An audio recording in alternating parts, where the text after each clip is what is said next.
The Stranger I Met, written by Ebereckhukwu, Folktale Therapy. The memories of my marriage still linger in my mind like a bittersweet melody. I met my husband under unusual circumstances. I entered his private car thinking it was a taxi, and we became fast friends. He was charming, handsome, and older than me.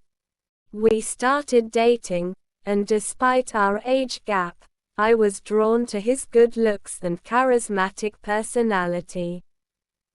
Months later, he visited my house with his younger cousins, who professed their love for me and asked for a close relationship.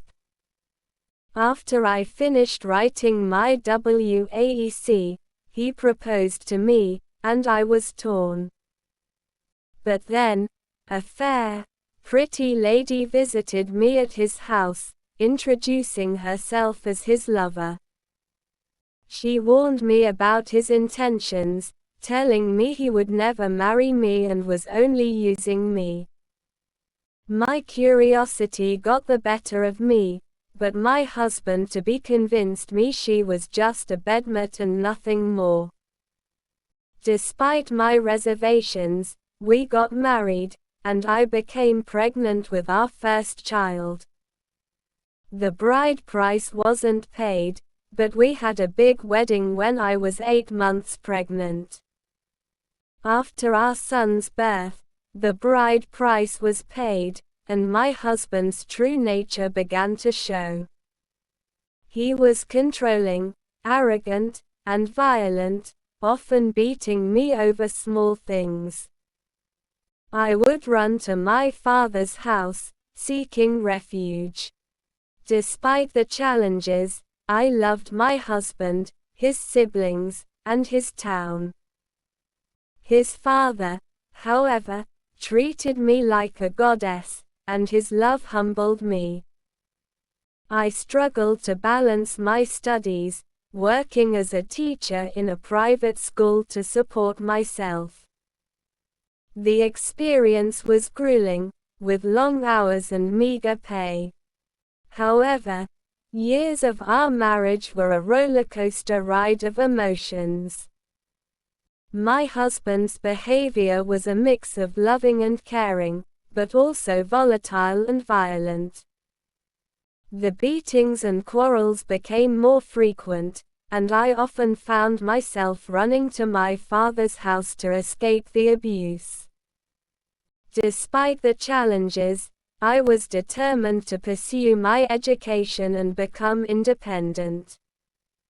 I juggled my studies, teaching in a private school, and taking care of our children. It wasn't easy, but I managed to earn my OND, diploma, and degree. The experience was grueling, but I was driven by the desire to create a better life for myself and my children. My husband's behavior didn't change, but I learned to cope and adapt. I realized that his violent outbursts were a reflection of his own struggles and insecurities. When his father passed away, I received a call from my husband, and I was devastated. His father had been a source of comfort and support for me, and his loss was a significant blow. During the burial, tensions ran high, and I was advised not to bring my children due to the distance and potential hostility from his family members. I heeded the advice, but things didn't go smoothly. A confrontation with his senior sister left me reeling. She slapped me for speaking my mind, and it was a wake-up call. I realized that the violent behavior might be a trait that ran deep in their family, and I began to prepare myself for future conflicts. The experience shaped me into the strong woman I am today, and I'm determined to protect myself and my children from any further harm. The Stranger I Met continue in Part 2.